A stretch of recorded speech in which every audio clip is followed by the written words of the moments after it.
গঙ্গা স্নান হরিদ্বারে যখন শুরু হইল, তখন শিব ঠাকুর আর পার্বতী ওরা যাচ্ছিল বিমান যোগে। দেখলো যে এত লোক গঙ্গার ঘাটে, লাখ লাখ লোক, লক্ষ লক্ষ লোক গঙ্গা স্নান করছে।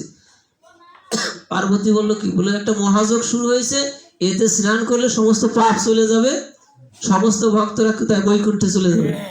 পার্বতী বলল যে সবাই বৈকুণ্ঠে চলে যাবে, পাপি তাপি, বলে সবাই চলে যাবে। শিব ঠাকুর বললো যে না, বলে লক্ষ লক্ষ লোক স্নান করছে, তুমি বললা যে গঙ্গা স্নান করলে সমস্ত পাপ চলে যাবে আর সে বৈকুণ্ঠে যাবে। বলে তারপরও পার্বতী সবাই যাবে না। বলে কেন যাবে না? বলে দেখতে চাও না শুনতে চাও? বলে দেখতে চাই। বলে চলো ওই গঙ্গার ঘাটে যাব। গঙ্গার ঘাটে গেলে যারা গঙ্গা স্নান করতেছে, আমি শিব, মরা শিব, আমি সব হয়ে থাকবো, অর্থাৎ আমি মৃত হয়ে পড়ে থাকবো।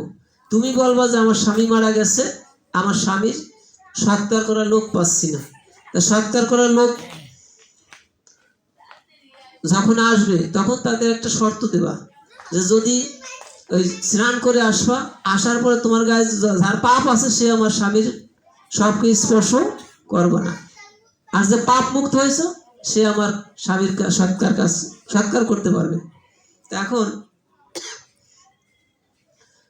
এবার সবাই আসছে, এক এক করে আসছে।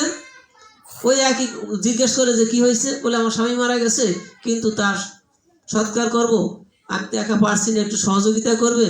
ধরতে আসে বললো যে আপনার গায়ে যদি কোনো পাপ থাকে তাহলে আপনি স্পর্শ করেন না। এখন চিন্তা, গঙ্গা স্নান করে আসছে, কিন্তু বিশ্বাসটা জন্মে নাই যে গঙ্গা স্নান করলে পাপ চলে যায়, এই বিশ্বাস কিন্তু আনতে পারেনি। হরে কৃষ্ণ, বিশ্বাস নাই। এখন চলে পিছিয়ে যায় যে না, স্পর্শ করা যাবে না। এরকম করতে করতে একটা হাফ ম্যাড মানে অর্ধ পাগল। এখন এই যারা কৃষ্ণ ভক্ত হয়, যারা বাউল হয়, সন্ন্যাসী হয়, তারা কিন্তু ঠিক এই কায়দারই হয়। যাদের ভগবানের প্রতি ভক্তি বিশ্বাস দৃঢ় হয়, তারা কিন্তু এই জড়জগতের, তাদের দেখলে মনে হয় যেন একটা আধো পাগল ভাব, কিন্তু তারা তো এই জগতের পাগল না, তারা একমাত্র সেই হরিনামের পাগল, কৃষ্ণ নামের পাগল। অতএব এমন একটা লোক আসছে, আসার পরে উনি স্নান করতে যায় নাই, এখনো গঙ্গার ঘাটে আসছে। বলে কিরে মা, তোমার কি অবস্থা? ওই একই ঘটনা বলছে। বলে কোনো লোক পাচ্ছি না। বলে তো দাঁড়াও, আমি একটু ওই গঙ্গা থেকে ডুব দিয়ে আসি, গঙ্গা স্নান করলে সমস্ত পাপ আমি গঙ্গা চলে যাবে না, তারপর তোমার স্বামীর সৎকার করবো। হরে কৃষ্ণ, স্বামীর সৎকার করবো। এখন দেখেন, এই যে যখন এইটা হয়েছে, উনি বলছে তুমি দাঁড়াও, আমি স্নানটা সেরে সমস্ত পাপ টাপ গঙ্গায় দিয়ে চলে আসি, তারপর তোমার স্বামীর সৎকার করবো। এই বলে যখন রওনা হয়েছে, এইখান থেকে অদৃশ্য হয়ে গেছে শিব আর পার্বতী।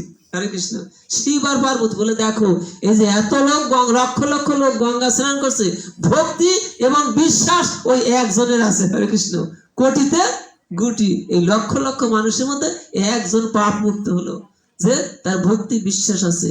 এজন্য ভক্তি আর বিশ্বাস যতদিন দৃঢ় না হয়, ততদিন পর্যন্ত জীবের আত্মিক কল্যাণ হয় না। এজন্য ভক্ত সবসময় কি করে? ভক্তি এবং বিশ্বাস।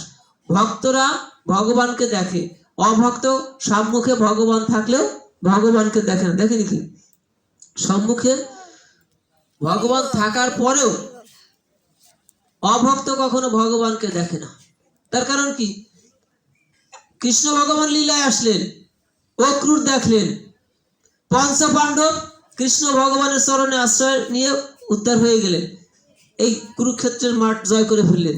কিন্তু দুর্যোধন, তার সামনে তো কৃষ্ণ ছিল, তাকে কি ভগবান বলে চিনতে পেরেছিল? দুর্যোধন কি চিনতে পেরেছিল? কংস চিনতে পেরেছিল কৃষ্ণকে যে কৃষ্ণ ভগবান?